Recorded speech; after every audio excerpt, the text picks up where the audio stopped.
From Gujarat to Delhi, it has been a phenomenal journey for brand Modi, and here we are decoding its phenomenal rise over the last 10 years. 4th of June, of course, it's going to be a litmus test of the brand. Is this brand now bigger than the RSS and the BJP?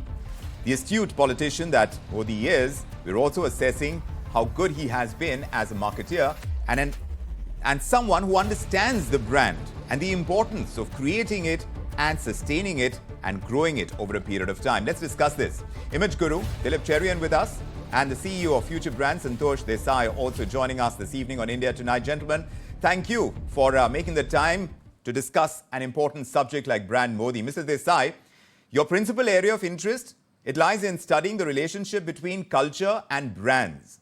With your study of Indian culture and the growth of brand Modi, I want to ask you, in the beginning of this discussion, what strikes out as the most vital turning points in the brand story so far and the construct of the brand ideology as well? I think it's very clear that, Mr. Modi has had two broad planks on which he has built his brand. One is the development, the idea that here's somebody who's a decisive leader who will lead India into a new phase of development. And his Gujarat credentials were seen to be the reason why that would be credible. The other leg of it comes from the in some ways, looking at the whole story of Hindu pride and trying to reignite a sense of pride among the majority community. And there it speaks to the fact that there was a great sense, I think, at least among a segment of the audience, that the Hindu sort of population had been taken for granted and had been kind of discriminated against in spite of being an overwhelming majority. I think these were the two very strong kind of ideas, and the ideology in a sense became a combination of an economic revival and an economic progress of the country married with the idea of Hindutva, which would make India a strong, self-reliant country, which would sort of be seen as a major force in the world. I mean, so that really has been the narrative that the brand has tried to build so far. Economic development and Hindutva, these are the two mainstays of brand Modi. Mr. Cherian, when asked about building brand Modi, the Prime Minister himself says that there has been no conscious effort to build that brand. What is perceived as the brand, he says, is only the element of trust that people have in him. And we understand in the building of a brand, the element of trust. How is that reflected in the BJP's poll tag? It has, of course, read as Modi ki guarantee, but how intrinsic is that trust factor in projecting the leadership quality of brand Modi, and has it been challenged enough by competing brands like brand Rahul or a brand Kejriwal? As Santosh said, brand Modi Vikram is also to be seen by the kind of audiences he has chosen to address and where he has achieved dominance of branding. And the three audiences that I'm looking at are women, who bring up about 50% of the electorate. The second is global audiences. And the third is the audiences that are investing in the markets and looking to the future in terms of growth. So if one looks at these three target audiences, Mr. Modi, Prime Minister Modi, has developed different messages which appeal to these target groups. He has made sure that the women are addressed by a whole bunch of initiatives, from water to electricity to rations at home, which directly make sure that brand Modi is associated with the possibility of women having a better life. As far as the global audience is concerned, Mr. Modi has shown that there is a resurgent India, an India that is determined to occupy its space in the world and play a role in a world which had become and continues to remain dysfunctional in many ways. There is a leadership that is emerging. And the third audience, which is people who are reflecting the ability of this country to invest, create growth cycles, he has given them the confidence that as far as the government is concerned, ease of business is a focus. So when you combine all this together, the question you asked, is this brand about trust, I think it is much more than trust. It is about Yes. trust as much as trust. Correct. So this So he entire has point that Mr. trust Cherian the- is making, yes, Mr. Desai, this point that Mr. Cherian is speaking about, it does take it beyond the plank of Hindutva as such. In that sense, a BJP and an RSS, what those brands promise, what brand Modi brings to the table over and above that seems to be the kind of development agenda for sure, but also the positioning of India and the leadership that India brings to the world at this point. Has that really happened in brand Modi's case to a successful extent where the diaspora is extremely excited about brand Modi? Well, that certainly has happened. I think the diaspora certainly is among the most enthusiastic cheerleaders for brand Modi. And even within the country, there is a sense that, India today has a more prominent position in the world order. So to that extent, certainly perception-wise, there is no question that brand Modi has been successful on that front in bringing, forward this kind of an opinion that a lot of Indians have.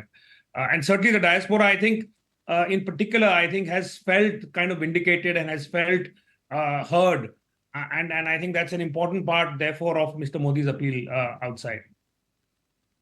Looking at, corporate culture and how brands play out in that sphere, its personality comes through in the corporate sphere most vividly if it is thought through well. When you attribute human characteristics to a brand, when the brand itself is the personality, as in brand Modi's case, Mr. Cherian, how has he done it? Like in the political rhetoric on campaign trails, in the body language, meeting world leaders, the stance in parliamentary debates, the inauguration of the Ram Temple, the meditation ahead of election results in Lakshadweep when he was making a statement by going there and, going snorkeling and such. How have those personality traits shaped brand Modi? Mr. Cherian. Vikram, I'll give you two instances where the framing of brand Modi began and got bigger. One was, I remember very clearly when we did work with Vibrant Gujarat. At that time, he was Chief Minister of Gujarat. The kind of scale that Chief Minister Modi envisaged for Vibrant Gujarat was at a totally different level from what it used to be before his time. And that showed that here was a man who was wanting to straddle a larger share of the visibility and investment pie than any other chief minister in India. Cut to many years later, when he was involved in the inauguration of Gift City. I remember that the ask was of getting X number of journalists at the location. It had never been done before for a location as remote as those of you who know where Gift City is located.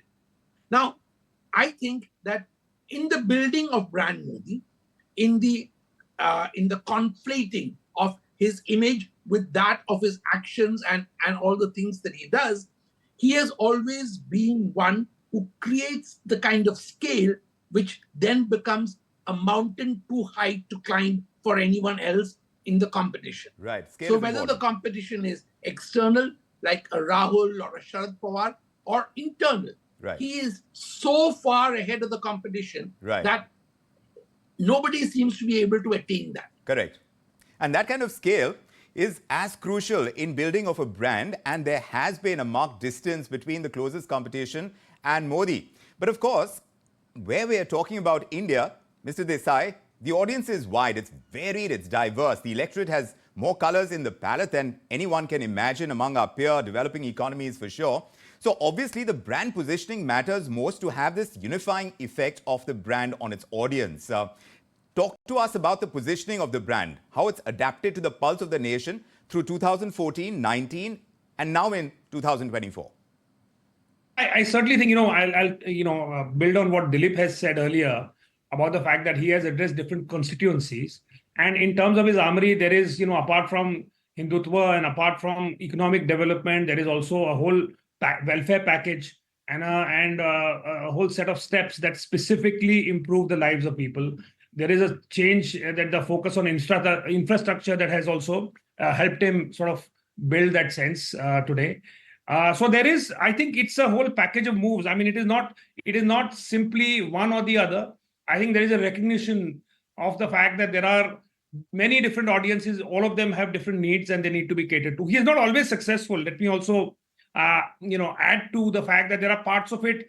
Agniveer, for instance, has created is something that has created some resentment. And there are other also. I mean, it's and particularly in this election, we see that there is also some fatigue that we are beginning to see with the brand. There is a danger of overexposure because media covers him. Media has been exceptionally kind to him. And that means that he's covered non-stop. And so there is a hagiographical kind of an air about him. Correct. Which comes up to a point, but beyond which it can have a negative effect. Yes. So I think we're beginning to see also some tempering of the brand that has been built so far. So when you talk about these dents, Mr. Desai, which are the most significant ones? You did mention an Agniveer. And how have these dents been managed by the brand? No, so that I think there are dents. I mean, clearly demonetization was a big dent. COVID and particularly its handling during the second kind of a resurgence in Delhi was a dent. Some of those dents, I think, have been managed well. I think the COVID dent has been managed extremely well. The demonetization dent on the surface has been managed really well, but I think there are underlying effects that reverberate till today. So I think that is not entirely kind of taken care of. Agniveer is still not entirely managed. So I think and to be fair, I think every leader, every regime will have its share of failures and will get it wrong on occasion. But I think given the fact that there is such a strong desire to control the narrative Yes. in this particular regime's case, Yes. I think it is telling that and I think the reason why this election has turned out to be a little more of a contest Yes. than what seemed to be the case 6 months ago Yes. is also perhaps because of the fact that some fine cracks, and I would emphasize that these are not major cracks. Yes. These are fine cracks, but some fine cracks are beginning to show. Sure enough. But like you mentioned, as far as the welfare identity is concerned, between the capitalist identity of the brand and the social welfare stance of the Congress reflected in, if you can call it a brand Rahul, is there resonance this time among the electorate on the approach to further economic growth in the country, Mr. Cherian? And can that be a telling indicator of whether brand Modi is going to prevail this time or not? I think as far as the country is concerned, the growth has been linked to some extent to the fact that it is jobless largely and that unemployment has become an issue which has resonated with certain parts of the audience. But I think Santosh's point is even more valid when it comes to brand fatigue. If brand fatigue is to be avoided, constant reinvention is absolutely essential. Has Mr. Modi managed that? He has. Yes. Is that because there were no twists and turns? In fact, managing branding always works better if you're able to navigate the ups and downs. Right. Because each time that there is a down, you're able to create the momentum for the up. And that allows you to reinvent parts of your image and therefore your brand. Right. So I would say that he has successfully navigated this. Right. And right. he does not want to be seen as a capitalist himself. Right. Yet he wants to be seen as someone who is concerned about the poorest of the poor. Sure. And therefore, the ability of any competition, Correct. i.e. Rahul, to show that he is a greater champion of the poor requires him to make competitively bigger promises. Correct. And I'm not sure how and where those will be fulfilled. So who controls the agenda setting as far as this election is concerned? It has been quite clear.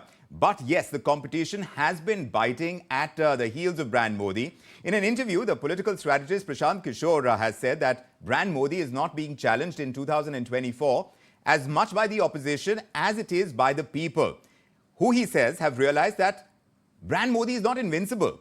And that's where this entire issue of brand fatigue does come in. While he sees a decline in the power of a brand, do you see that in this election, Mr. Desai? And if you do, what reasons would you spot?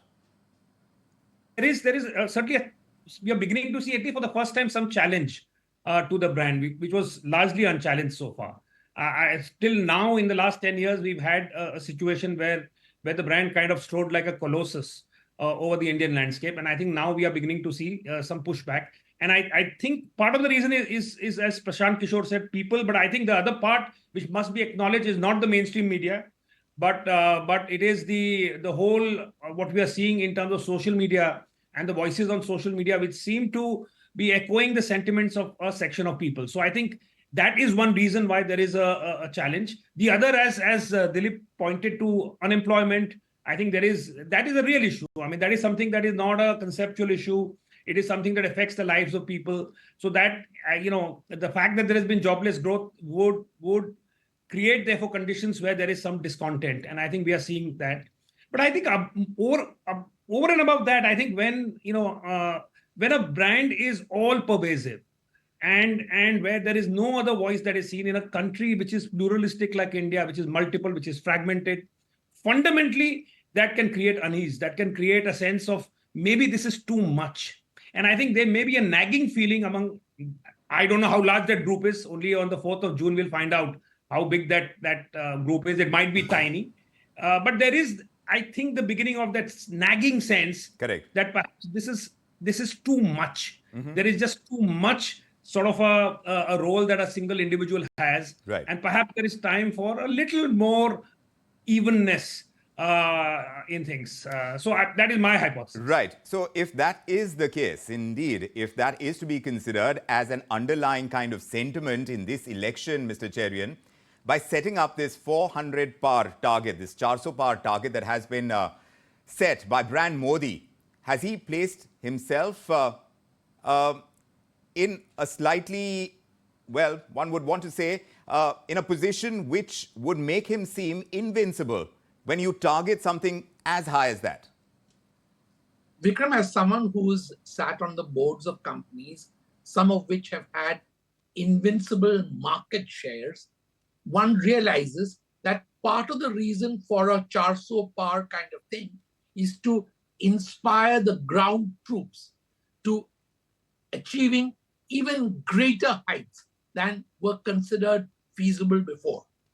Now, in brand building, this kind of audacious attempts to reach greater heights is actually proof of the fact that the brand has already achieved, as Santosh said, the kind of growth momentum that begins to create issues unless you constantly raise the bar.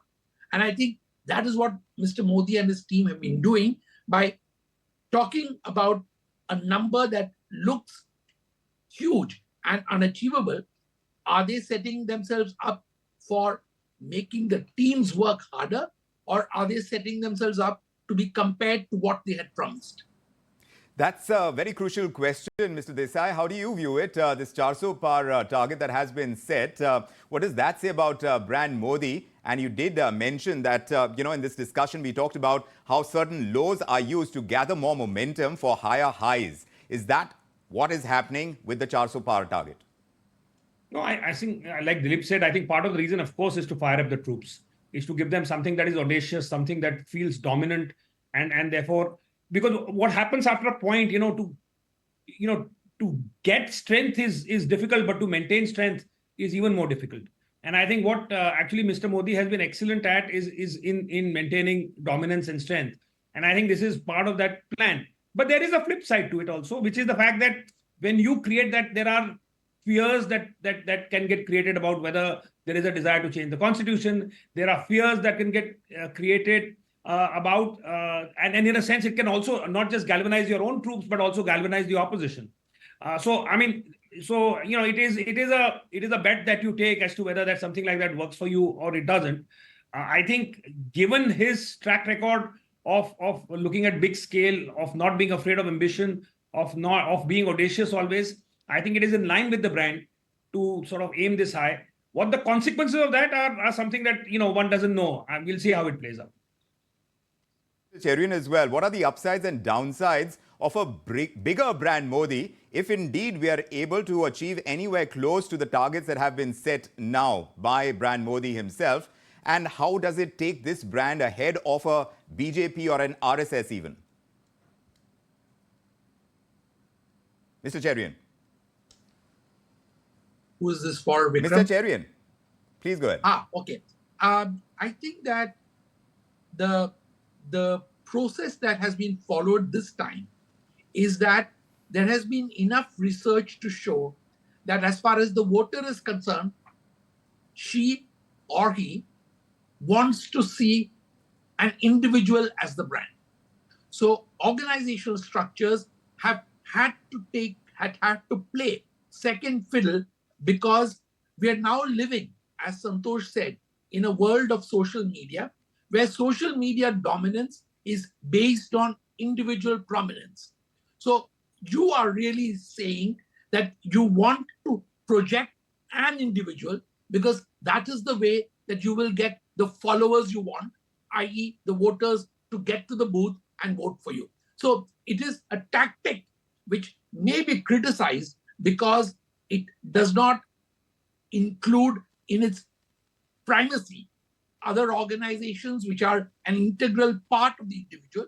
But from a branding point of view and from a marketing point of view and from a corporate perspective, I would say that substituting an individual in the social media age is a tactic that works very well. So if it works very well, a bigger brand Modi is something that you would expect, Mr. Desai? Yeah, well, certainly. I mean, I see the trajectory is very much that. I think that if Mr. Modi wins as has been expected that he does win, and if he wins big, then it certainly bolsters the brand. It becomes, see, there's no question about the fact that Mr. Modi is going to become bigger and even bigger. I mean, that there is no question about the fact that that is the trajectory of the brand. That there will be no space for other voices or other, that is very clear. So I think the brand is on a path. Now, whether it gets a jolt this time around or not, or it gets a correction this time around or not, is a possibility. But chances are that this brand will go from strength to strength. I don't see any. I mean, and that's the script. There is no question about it. I mean, there is already no question about whether it is a bigger brand than RSS or BJP. I think that question has been resolved some time back. It is undoubtedly a bigger brand than both, and it will continue to grow. Continue to grow. Certainly, there will be pros and cons, and that's under discussion. But you really don't have to look too far when you talk about this election, that it is largely about brand Modi and the sway it has or doesn't among the electorate. That is being put to test. It's evident in the face that smiles. It waves at you from hoardings, on billboards, everywhere, on bus stops, newspaper advertisements, televised election rallies. It is the brand that the BJP is counting on to win the election this time around, and that hasn't changed since 2014, 19, and now in 2024. Whether the brand can weave its magic a third time around is going to be revealed very soon, 4th of June. We don't have to look very far. But for the vast experience in brand building that together you bring to the table, Mr. Cherian, Mr. Desai, thank you for joining us with your views on this discussion on brand Modi on India Tonight. Great having you with us. 4 जून 2024 ये तारीख भारत का भविष्य तय करने जा रही है। 4 जून नरेंद्र मोदी हिंदुस्तान के प्रधानमंत्री नहीं रहेंगे।